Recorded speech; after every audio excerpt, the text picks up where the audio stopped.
Hello. Am I audible? Yes, loud and clear. Okay, thank you. I just set up a timer. I'll be starting in 3, 2, 1.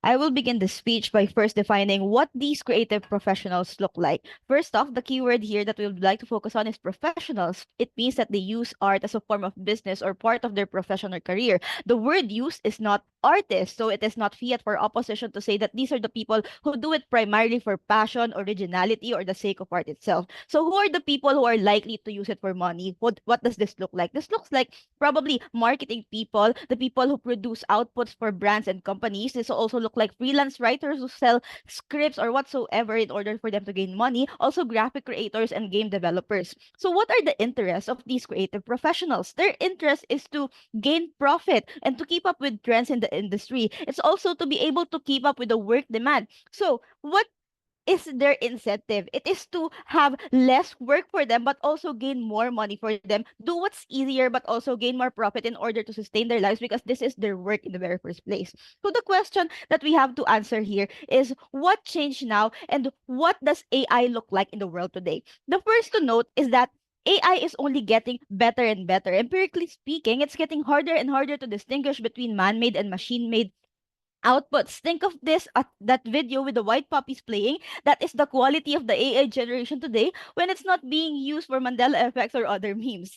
AI is also a big part of a globalizing world. It's the fact that these people see these as the next big step and is slowly being used more and more often. It's the fact that institutions like UPLB currently allow for ethical AI use so long as you use citations or so long as you simply use it to add into angles that you might have missed. So this looks like even writers using AI to brainstorm with them or create outlines with them, but they still have to create the output themselves. This looks like integrating AI into your outputs and works. So what is POI. embracing the use of artificial intelligence and what is the extent of embracing it? This looks like integrating AI outputs in their work and using it for assistance. We're perfectly fine with people fully embracing it, and that's the clear trade-off that we're willing to take. If opposition claims that there will be backlash on our side, we are perfectly fine with backlash happening because this is likely short term. Because AI, as we tell you, is already getting better and better, and it's not going to go anywhere in the near future. People also distinguishing power of people is also getting weaker because of the weakened attention spans and goldfish memory, which is likely a result of social media overstimulating our brains. Over time, people will not be able to tell the difference, which means that the benefits that opposition is likely going to claim is futile. I also want to add that if they are truly passionate about art, authenticity, authentic authenticity, then the motion isn't comparative for them because they are the same people who likely don't integrate it at all. Or when they do embrace it, they simply use it in its most baseline features and they do the rest. The motion, however, is comparative POI. for those who want to take on a less difficult work or want to put their coins in a growing industry because these are people amenable to using AI in the first place. Later, so why are these pieces of framing important? These set up the debate properly, and why certain actors or the situation of the debate is much more realistic than a possible opposition counterframe. We already preempt materials coming from up as well, and we take them down on multiple levels. POI. If people can no longer tell the difference between AI art that is made by creative professionals and AI art in general, then why will they hire creative professionals that use AI instead of just using the AI directly? It's because people still need the touch of human, but also it also needs someone to use it well and integrate it into their work. It means that not all people can use this properly. They still need the thinking capacity of these creative professionals in order to integrate them into their work. As we already painted to you, this, for example, looks like game developers who still create the game, but only integrate creations of AI into it to make it better and to make the process easier for them. So it means that there's still some human capacity introduced into creating these things, but they're embracing it so that they don't get lost in the trend.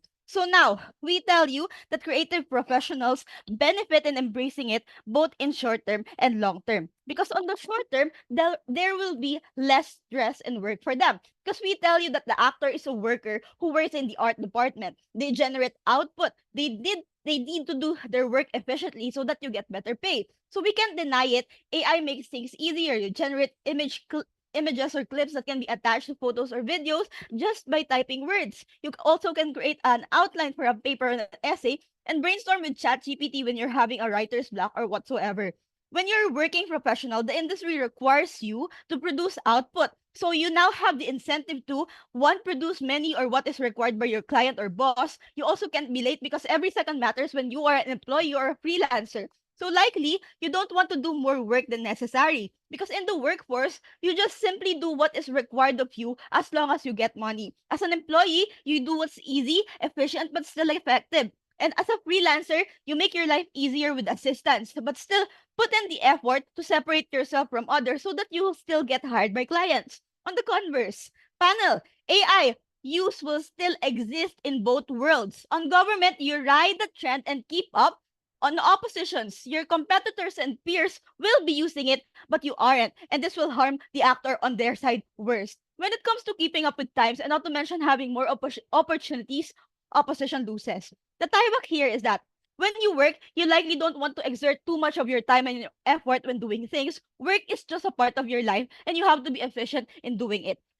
We also tell you that there on the long term there is going to be more money for the individual because on net creative artists generate more money because they can do twice the work in a short period of time. This is true precisely because embracing will mean shortening some of the processes that professionals usually does and save a lot of time. They also have the incentive to do this because less stress for them. They can reach certain quotas and goals much faster, especially meeting deadlines. From this perspective of employers, this cultivates a better reputation for these professionals because they are deemed competent and capable of doing their jobs properly. Even if it's true that they get more profits even with conventional methods, this benefit is likely going to work only for a very few highly capable creative professionals because skill mastery needed for this is much higher because you need to have access to quality tools, mentors, which all require capital as opposed to AI in our world, which is much more accessible, which means we expand the benefits to a greater scale and magnitude on our world.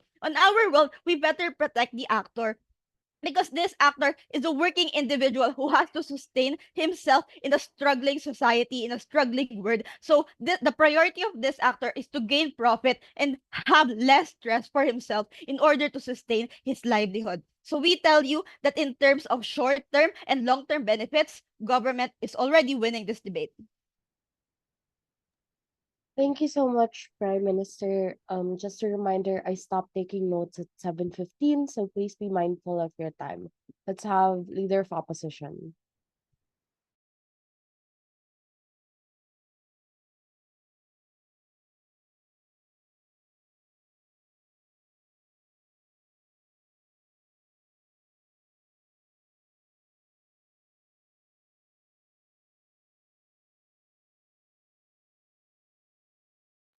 Hi, am I audible? Yep, loud and clear. Okay, great. Okay, let me just pull up my timer. Ayaw nga. Yeah. Okay. Ay, you were right. This is much better. Okay. So, yeah. Okay.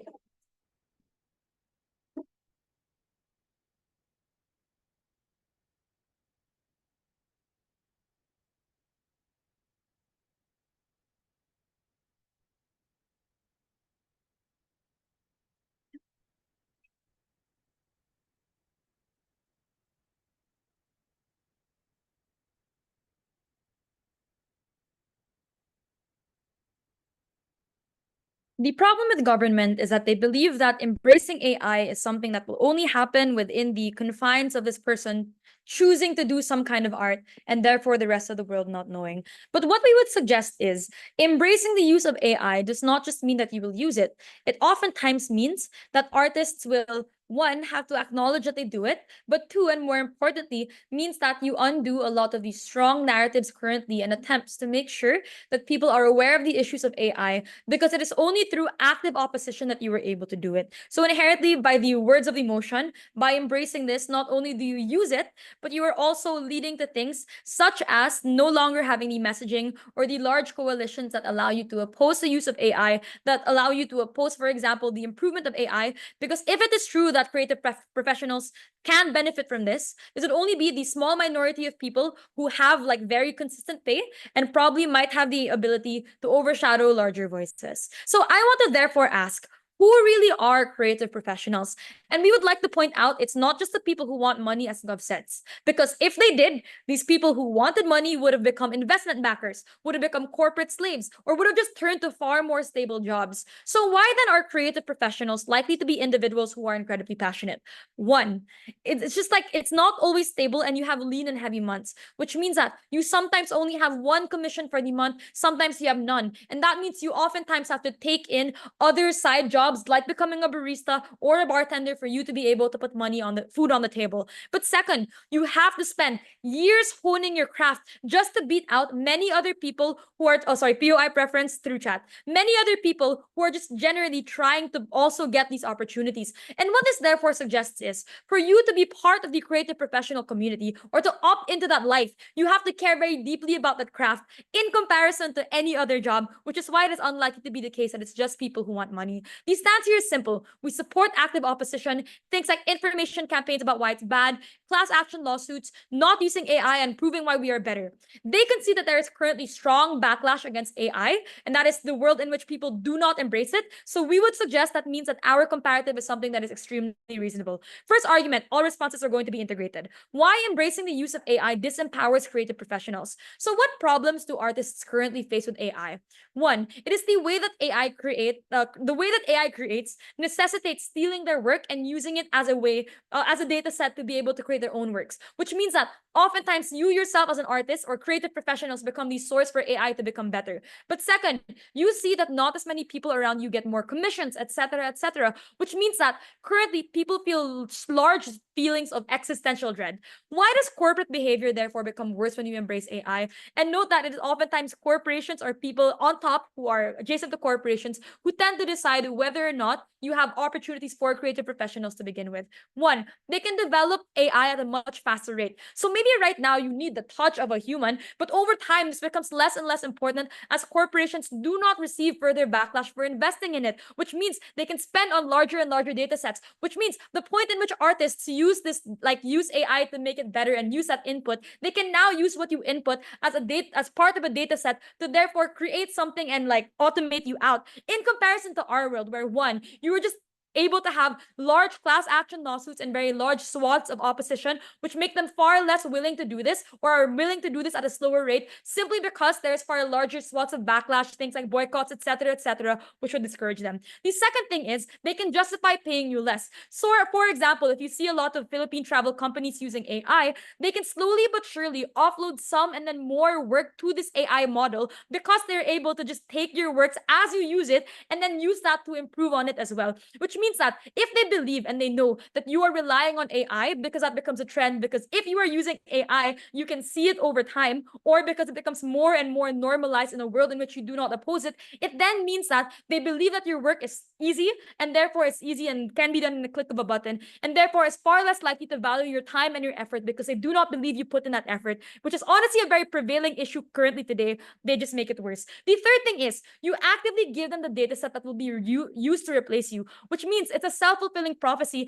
insofar as you yourself embracing AI or these artists embracing AI make it far easier for corporations to just make these things better long term and therefore rely on them to the level of these artists or of this AI becoming human. But fourth, we would say there's no pushback on them using this kind of art because absent this active opposition, you do not have strong information campaigns. You do not have these individuals coalescing and therefore trying to rally in the streets to say that they do not want this. But finally, it is harder to threaten them with lawsuits for those who are heavily disadvantaged by this because if more and more artists embrace this, it then becomes hard harder for the collective to have resources to be able to fight against these spaces, to be able to afford legal fees to fight large corporations, and therefore you make it far worse for artists long term. What does active opposition or not embracing broadly do? One, you coalesce resources, but two, you are the only voice of opposition. You are the only group who is passionately affected by this. So how does it respond to ops' claim that life becomes easier?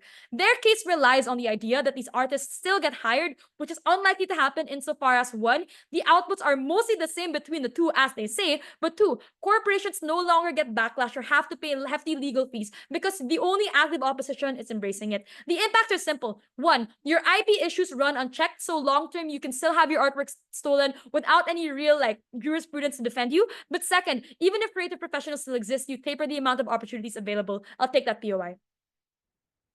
So if the comparative is one where people are actively opposing through large-scale actions like lawsuits, where do they take this capacity if you're also admitting that these actors don't always make so much outputs?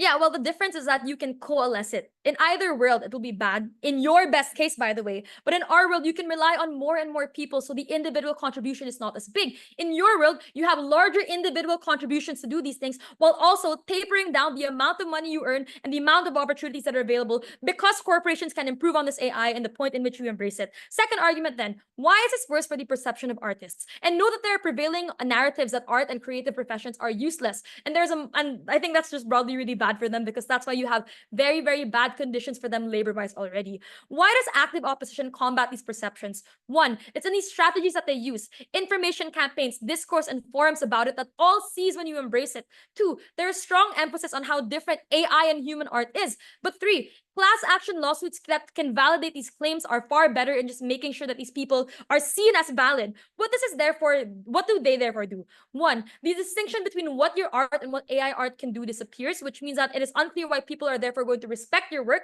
But finally, prevailing narratives that it takes a click of a button will just get worse, which means that you no longer have the respect or support of people around you. It's unclear why therefore legislation will follow.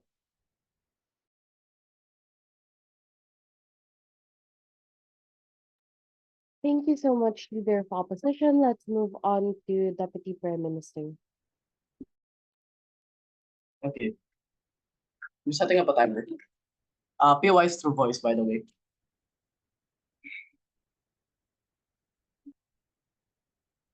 Starting the speech in 3, 2, 1.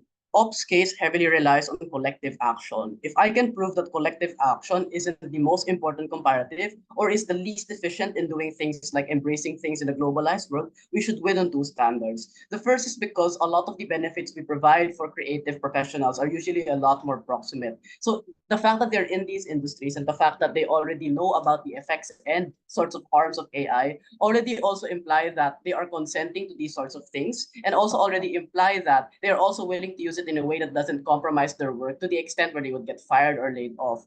If opposition is making the claim that on our best case, these same professionals are likely the same professionals who are likely going to get laid off or kicked out because they see AI as a more important thing, I'll first prove why AI will not be that prevalent, but that the point of the frame was to show that we are currently in a transition period that explains why people might likely value AI in the future. The first is that things like semiconductors and maintenance costs aren't going to go down anytime soon. So if the assumption of opposition is that it will be a self-defeating prophecy because the way in which it will manifest is one that will always replace humans, they had to prove why AI is already that powerful and that reproducible in the status quo. But the point of the frame was to show that AI is in a transition period. And also, things like national resources are still scarce. So there isn't going to be so much of it soon. But a lot of the benefits with the small amounts of AI that we currently have are already happening per ADMU speech. Things like active opposition will still exist on either side of the house because the types of opposition in which people do try to oppose are things like credit grabbing art or things like your ability to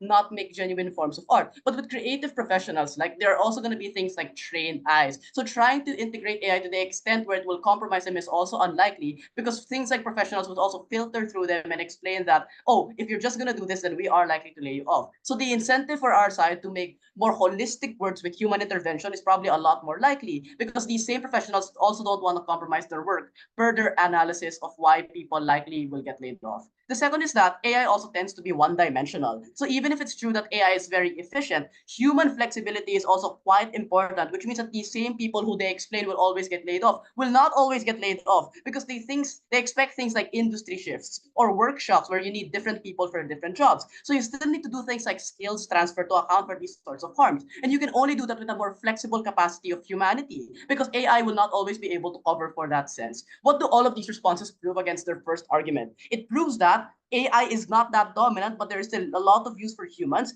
In the long term, this will always be true as well, because the types of time in which you develop AI will not happen in the next 5 years, but will also happen in the next 10 years. By that point in time, there will also be stronger regulations as well. Why is this quite true? Because by the point in which we embrace it, corporations are also legally required to show things like, for example, what types of methods did they use, what types of content generations did they use, etc. Because they also want to gain the support of people by being transparent and showing that we are simply embracing AI. And even if they do hide it, as we explained earlier, the trained eyes will be able to see the sorts of harms anyway. So there are incentives to want to stay good, because they don't want their optics to skyrocket downwards, especially at the point in time when this best case of opposition is one where people are always actively able to see the difference.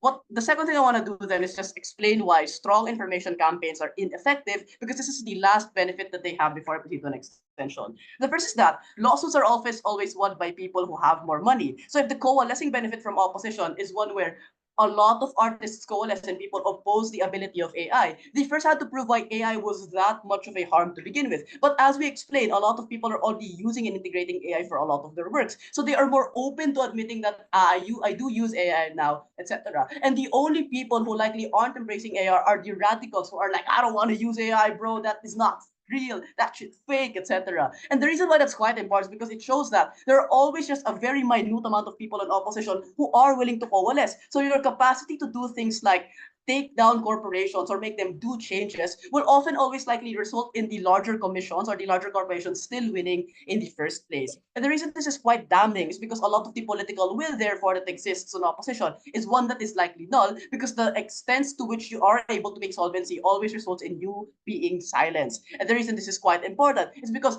even without the active opposition, we explain that people are just so much more willing to use AI now, precisely because there is a shift in which we appreciate it, and that in itself is quite important. Why is a shift important? Why is a shift likely true absent the reasons ADMU provides? The first is that AI is also just so much more convenient. It's the fact that not only can you reduce your stress, it's also just the fact that you can gain other input from other angles which you might have missed before. But secondly, AI is also growing a lot more stronger and a lot more holistic. It's the fact that you might be focused on a separate form of things that you yourself are biased to, but a lot of the things AI might provide are things that are more holistic. So even if you don't fully integrate them to the extent that it will compromise you, the fact that you're able to gain input is already a utile benefit for creative professionals. Before I proceed to the extension, I'll take that point.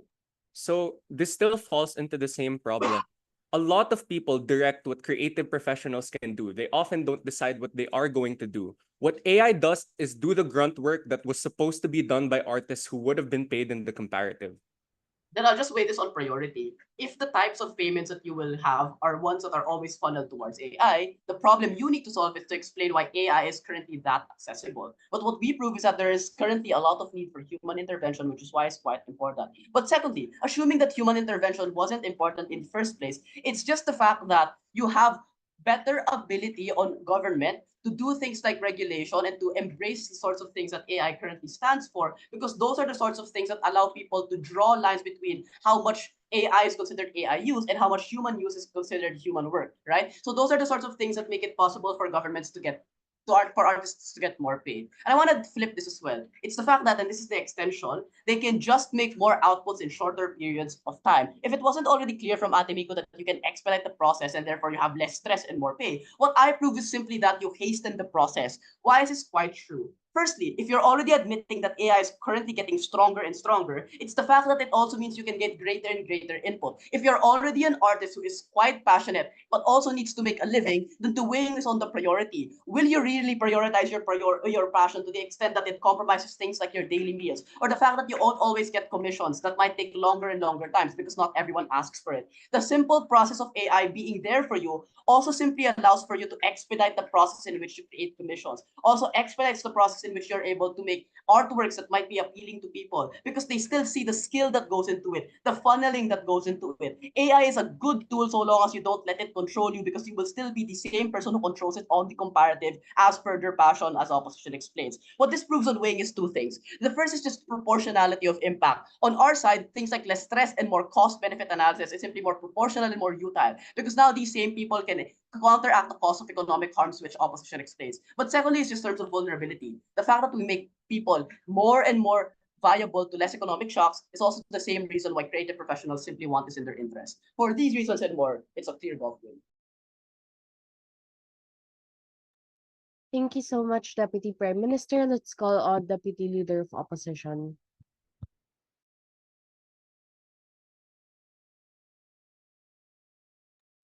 All right. I presume I'm audible and visible.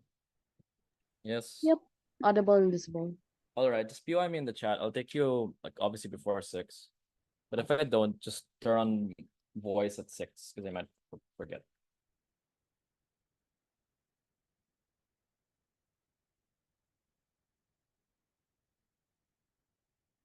Okay. Starting my speech in 3, 2, 1.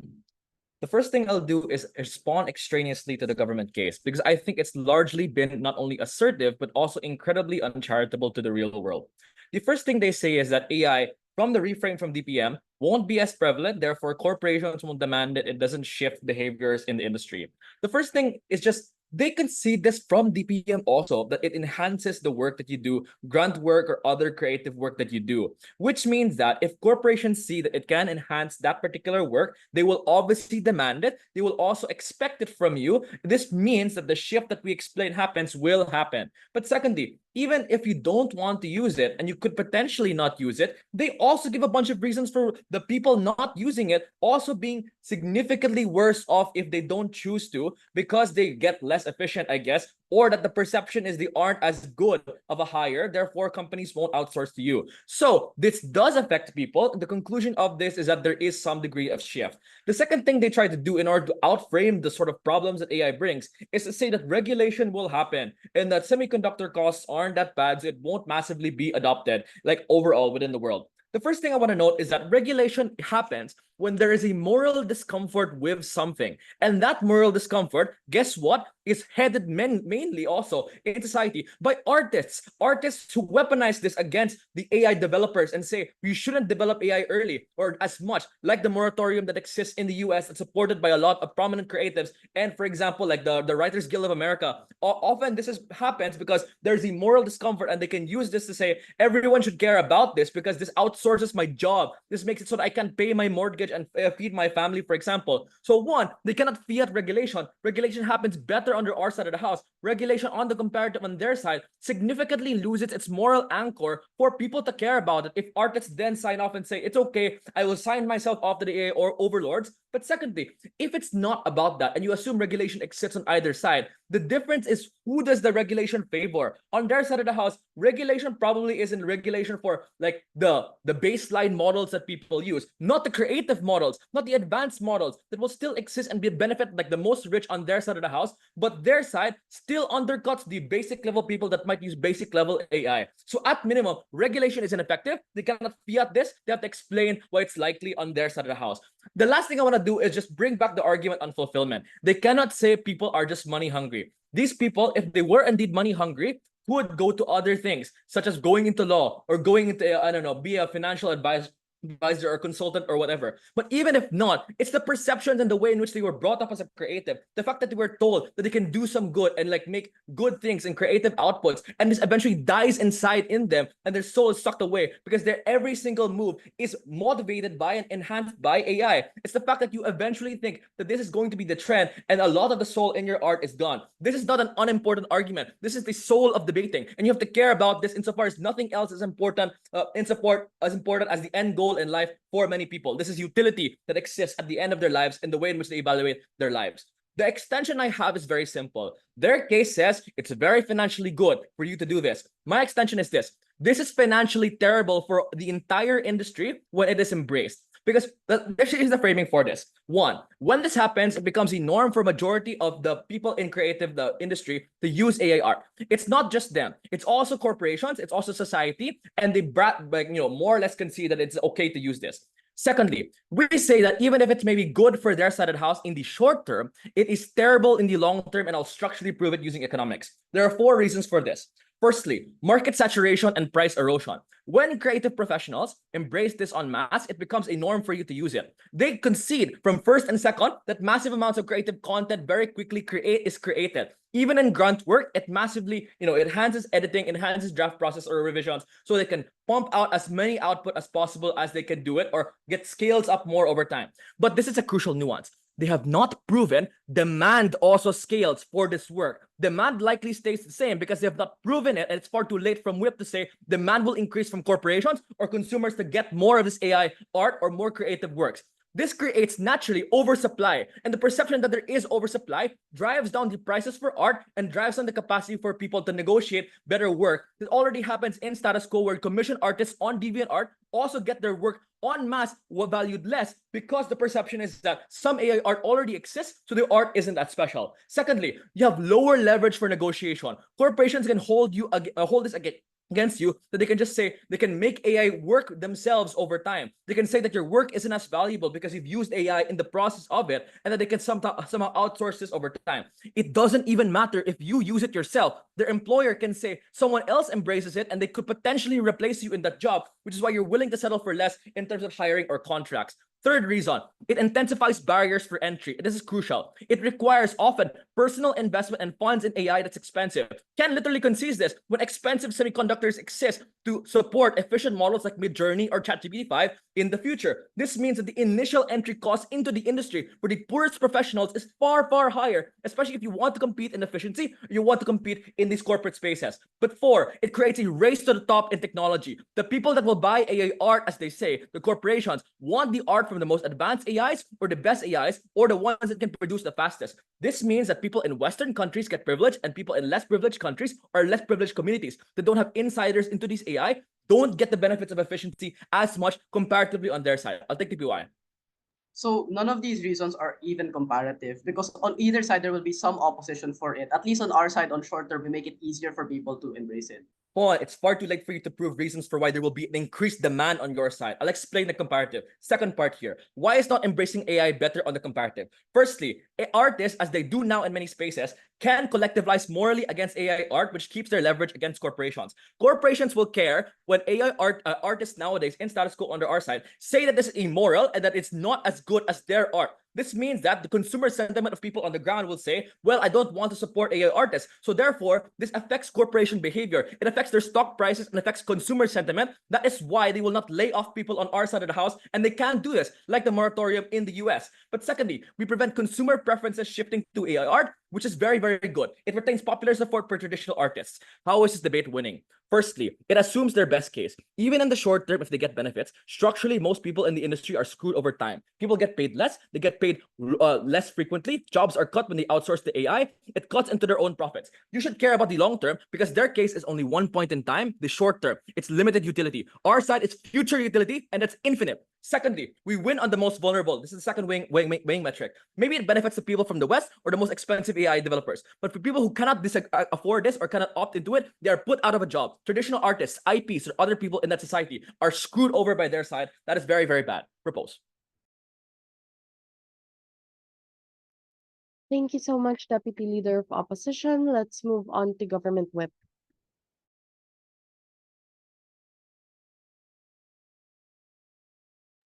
Hello, am I audible? Yes, loud and clear. Right. Starting my speech in three, two, one. All throughout my speech, I'll talk about two issues and the weighing metrics as to why we win, even if there is a push and pull on firstly, do generally people have the capacity to do art? But second is the push and pull on whether or not the art has a powerful impact insofar as they do cascade down to things like the extreme methods that opposition has been posting so far, things that result to class action lawsuits, etc., etc. The first issue then is on the capacity of people to use the AI in art. But why is this an important issue for actors? Notice, this is important because there has been a push and pull whether people in of themselves can use the AI or do they still need professionals to bridge these gaps as corporations, proving whether people have the capacity or not, or they have the capacity to meaningfully transform the art to the needs of these corporations is the logically prior analysis to winning a lot of the clashes and even the major issues. So I'll just go through what both teams say and I'll respond to how Op goes through this through their arguments. The first thing that Op tells us is that in their POI and their PM speech is that hey, people can just use AI directly and not hire creative professionals, especially later on. This is untrue. There is a reason why AI essays look dumb, and you know they're AI generated. It's because they can never have the semantics and holistic touch that can only come from people and humans. Notice that this is an exclusive benefit on government because in their world, they reject the use of AI. So it means that if they want to reap things like efficiency, if they want to make the lives of professionals and companies easier, then obviously they have to buy into our paradigm much easier. What do we tell you under this issue? We already tell you that everyone has the capacity to generate AI, but the professionals are still needed because you still need to cater to the needs of these companies. If you allow people to if companies are as illogical as what they say and they start hiring people, they are likely to default back to the same professionals that they had in the very first place. Because notice, in our worst case, we will have a homogenized design pattern. And obviously, if these companies are hinged on their unique design and how it will be transformed throughout time, then obviously you don't have an incentive to buy into a homogenized design pattern later on. And this is where the professionals are necessary because they are necessary for controlling that AI and making it tailoring it to the needs of the corporations. So a lot of the things about what they tell you about how there will sort of be an identity mismatch among corporations, or how it will lead to a generally worse backlash within these companies is just a wash.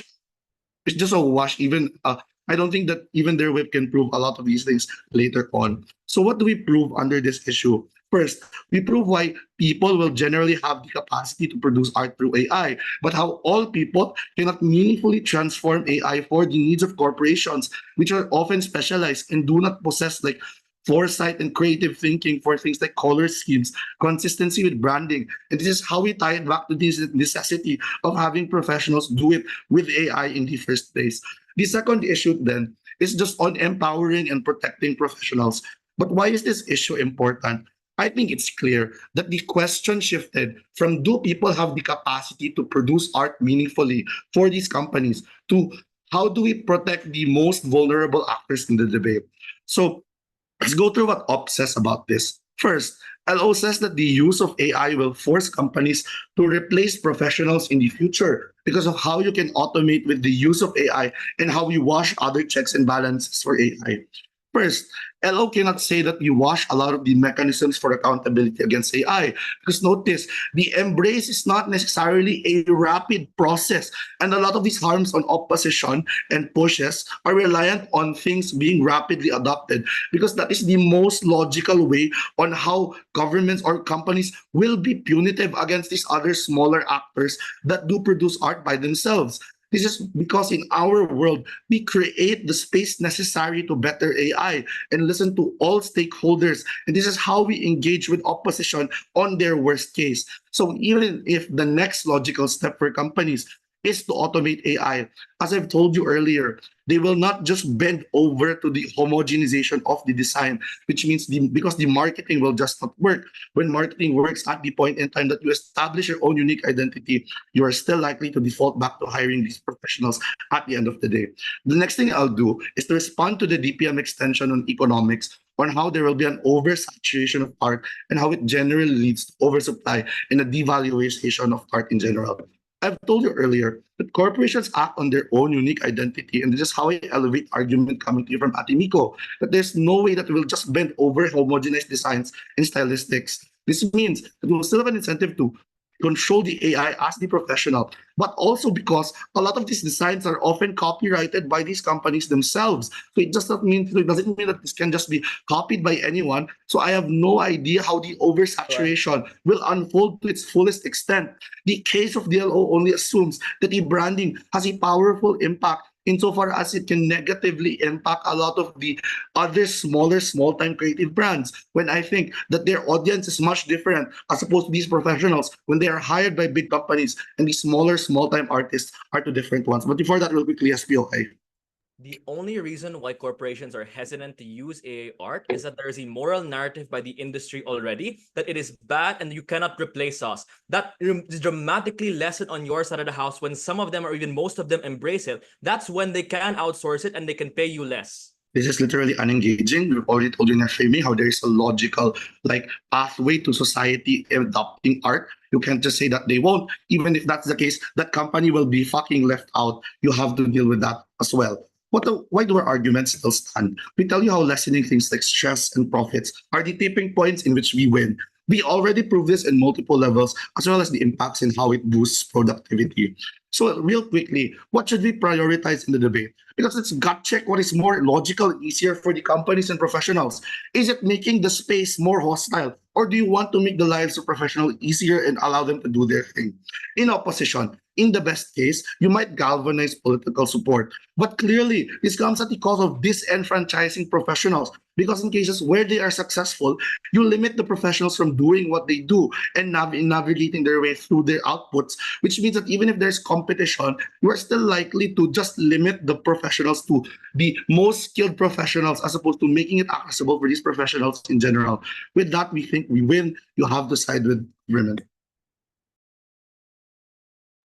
Thank you so much, Government Whip. Let's move on to Opposition Whip.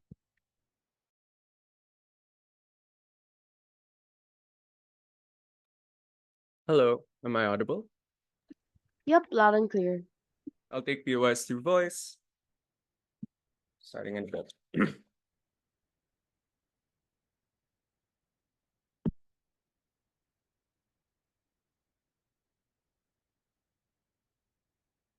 If you believe that creative professionals' primary interest isn't money, then government already loses this debate, because their entire case relies on this characterization for anything to work.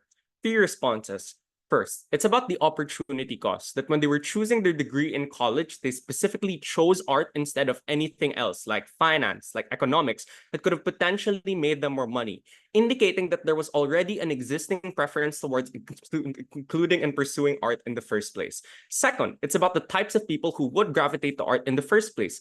People who weren't forced when they were young to do things like get into engineering or other more STEM-related fields that potentially be more stable, indicating that the family background was in itself already supporting of that person, indicating that the passion that people have for art likely magnifies towards college, and this is something that they still wanted to pursue even after. But third, it's the fact that oftentimes people who pursue art are rich and are financially stable, which means that they can take the instability of being an artist in the vast majority of instances. This is already debate winning because they give no response to our case about self-fulfillment and whether or not they feel good in doing and pursuing their profession. At the point at which you believe this already, that oftentimes it's not just about money, but also about the fulfillment that they receive from performing their job, then they lose this debate because a job functions as more than just salary or income. It functions as the primary place in which you're able to make an affectation in the world. It serves as the primary way by which you're able to fulfill yourself because it's literally what you're going to do for 10,000 hours of your life. Since there's no response, we already win. The second thing that I want to note is that there are 3 separate contradictions in their case for the same piece of framing.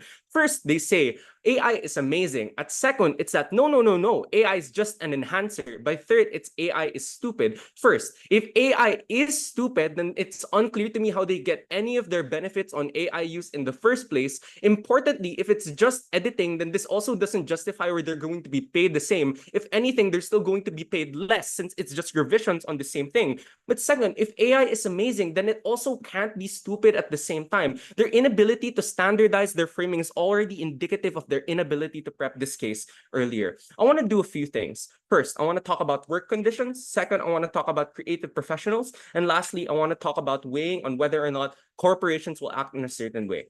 First, let's talk about work conditions. And they say one thing here. They say that work conditions get better insofar as you're able to meet your deadlines better at the point at which you utilize AI. Three things on this. The first thing that I want to note is that in the vast majority of instances, they still haven't explained why the demand increases from the vast majority of instances, nor why corporations can't just move the goalpost forward and therefore demand more art from these people in an effort to create more optionality for them in their discussion boards. Importantly, if it's true that in the vast majority of instances, artists are underfunded, which is why they aren't paid enough and why corporations demand more and more from them, then it's unclear to me why introducing AI as a means of meeting their deadlines won't just backfire and corporations will actually expect more and more from them, but now it's even more draining at the point at which it's not actual passionate work that you're doing, but revisions for a certain thing. But secondly, insofar as deadlines actually become worse, we'd flip their claim and explain why the same sorts of market saturation that Jello talks about and is important and unresponded, besides a fact and attempt to wash it, necessarily means that the value of art, whether or not you opt into AI in the first place, becomes so much lower in the comparative, indicating that work conditions get worse. But importantly, on creative professionals, they say creative professionals are needed in AI art to direct it, neither explaining why it has to be creative professionals exclusively, nor why that human touch matters when this apparently operates in a world where people eventually stop caring. Two responses.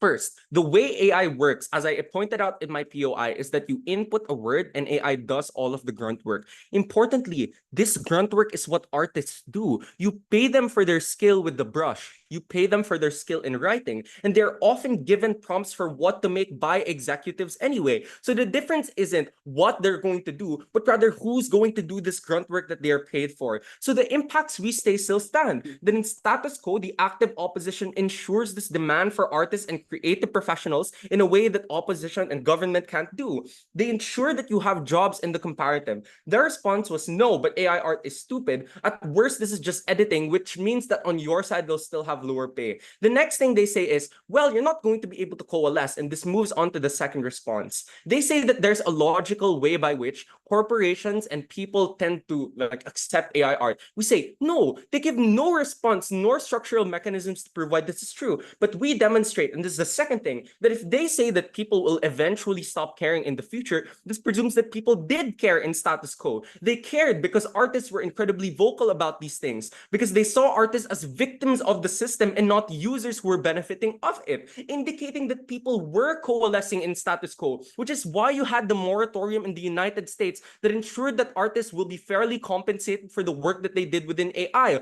All of that political mass disappears at the point at which you give in to the sorts of things you were opposing in the first place and say, you know what, AI is okay. Before I go on, I'll take a POI. Sorry. So these comparatives might be true in the long term, but in the short term, what you need are the things that we explain, like capacity. So if the comparative is passion, why will passion exist to the extent that it will always be this beneficial? Okay, that POI doesn't make sense, so I'll just segment it into two things. First, I'm going to talk about the short term, and then I'm going to talk about the long term. First, why is the long term just en masse more important? Three weighing metrics. The first is there are infinitely more artists that will exist in the long term. Secondly, it's also about sustainability. So maybe sure, they'll have stable workloads for the next 5 years, but what about the next 20 years after that? Obviously, it's just a larger slice of time. But thirdly, it just affects a far greater amount of their life, so the long term still weighs off. But importantly, in the short term, we still explain why it gets better, why the precedent that you set in the short term oftentimes determines how it turns out in the future, which means that it still gets worse under your side.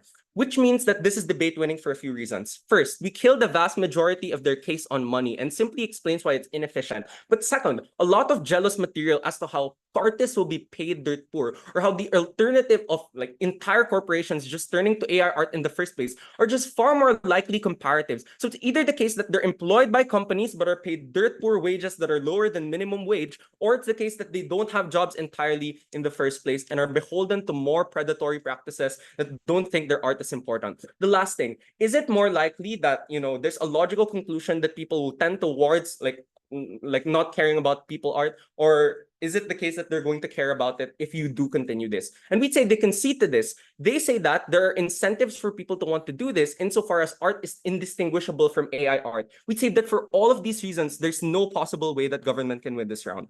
For all of these reasons proposed. Thank you so much, Opposition Whip. Let's move on to Op Reply.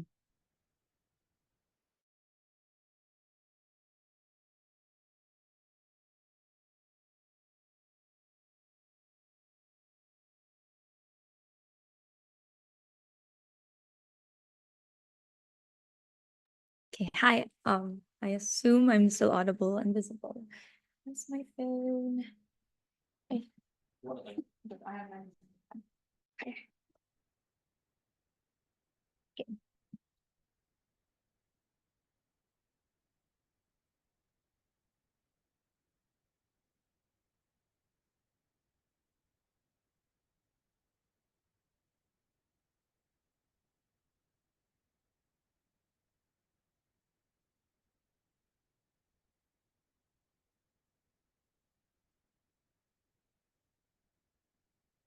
The first thing I want to do is directly weigh the problems that we are trying to solve and why theirs is just a non-issue in this debate. They want to solve from PM the idea of meeting deadlines, that oftentimes the requirements that artists have to face within corporate structures means that you do not have the time to be able to do all of them, oftentimes means that you end up not getting any sleep and all of that stuff, and you're just stressed overall. I want to be clear that on sheer priorities, we are far better insofar as one, it's more impactful, but two, logically prior, because we prove why you lose your ability to get a job, or you increase the chances of competition at the point in which you encourage AI use and you embrace that kind of use, which means that in terms of sustainability and job protection, as we claim from LO and down the bench, this is something that is far more important insofar as it is encompassing. We can only care about meeting deadlines if you have someone who you can be hired for who will give you those deadlines in the first place. But more importantly, I want to point out that embracing use of AI worsens the PM problem of meeting deadlines, because assuming their best case that this becomes a norm because many people will embrace it, because again, the scale of their impact relies on this, corporate behavior then shifts to make deadlines shorter, and therefore you still have all these stress for artists that Gov tries to protect. And what this basically means is that their best case is the same as status quo in the way that it affects people, but just with AI, and work also becomes more uninspiring. And this already assumes that you do not believe most of what we explain, which is that people are unable to get jobs at the point in which you embrace this long term, which therefore means that they have no real positive change in this debate insofar as you do not change the perceptions of corporations who will determine those meeting deadlines, and they actually flip it and make it worse. The problem, therefore, with meeting deadlines is that the struggles that artists currently face are a result of corporations not believing this work is therefore hard or valuable in the first place. And as we explain, it is the point in which you no longer advocate for those kinds of things, that AI is ruining all of these things, or that art is something that is hard and isn't always going to just happen with the click of a button. It's the world in which corporations can therefore shorten these deadlines because they do not value it or do not believe it takes more work. And as more and more AI becomes adapted, it genuinely will not. So they will just unreasonably shorten those deadlines.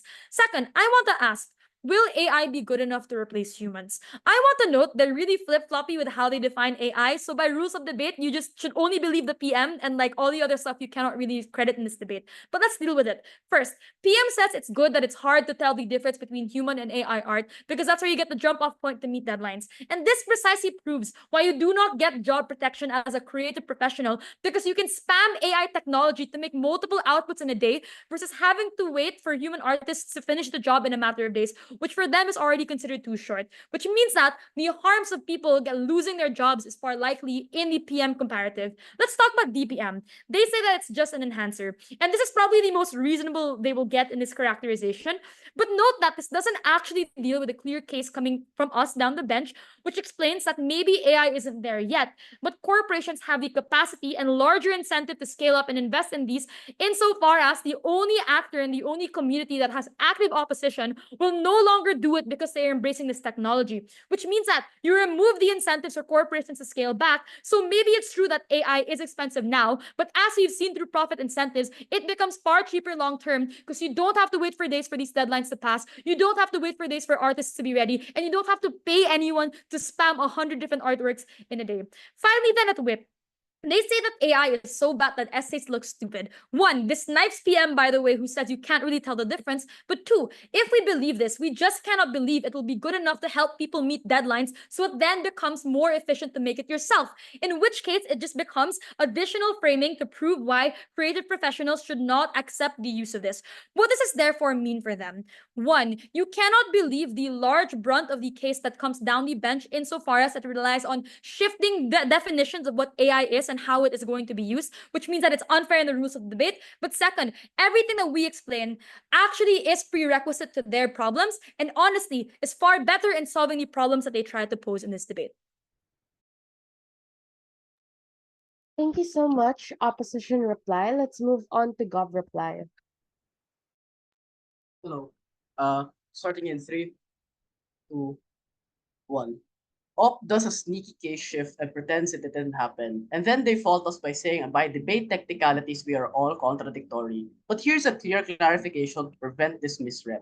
The first is that we don't exactly say that the frame should happen today or is happening today. In fact, we were quite clear from all speakers that we are likely at a transition point where this is the future towards AI. And currently, the most realistic inception of it is one where there are some acceptances towards regulations and ethical uses, and the fact that embracing it expedites the process in which we make these sorts of regulations more possible. Maybe it is true from DLO that we cannot fiat regulation, but it's also equally true on government to say that opposition parties will not also be fiated to them because on either side there will be some moral narrative that exists. And I explained this in DPM by explaining that there is a level of optics that corporations must maintain in order to make sure that many of the values that they propose will necessarily happen still apply.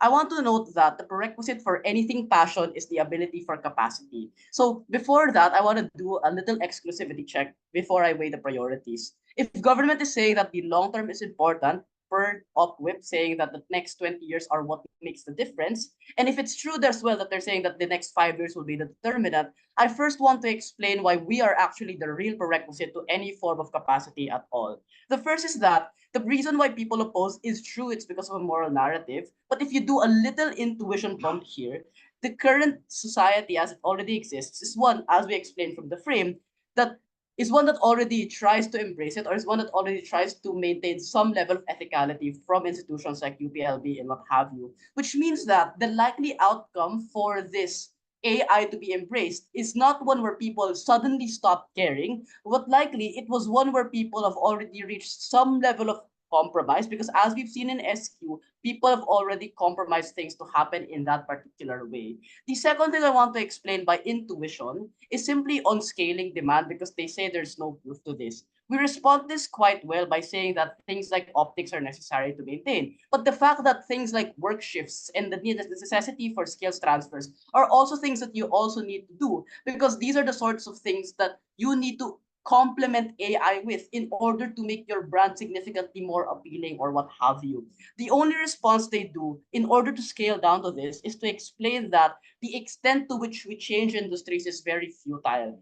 But this is uncomparative because as we explain, if it's true that the debate happens at a future timeline, then the next 5 years being the determinant also depends on whether or not artists have the ability to manage their stress, have the ability to be paid well, and to expedite the process in which they do things. Their only response was that, and this is where the contradiction happens, from First Neg, they say that artists are struggling to meet things like their basic capacities because they can't always do commissions. But then by upwhip, they say that these artists are already rich anyway, so there's no problem. The problem with this sort of contradiction is two things. The first is that it shows that the comparative actor on which they're trying to win the debate on for passion and what have you doesn't suddenly become comparative for them, because these are the same actors with the same amount of capacity to do it anyway, which means you have to defer to our side of the house, to which, if it's true that it's the same vulnerable actors who can't meet deadlines and need to meet basic necessities who we need to win the debate on, then you necessarily need to decrease their stress to expedite the process, because the priority to have things like passion also depends on your ability to have things like,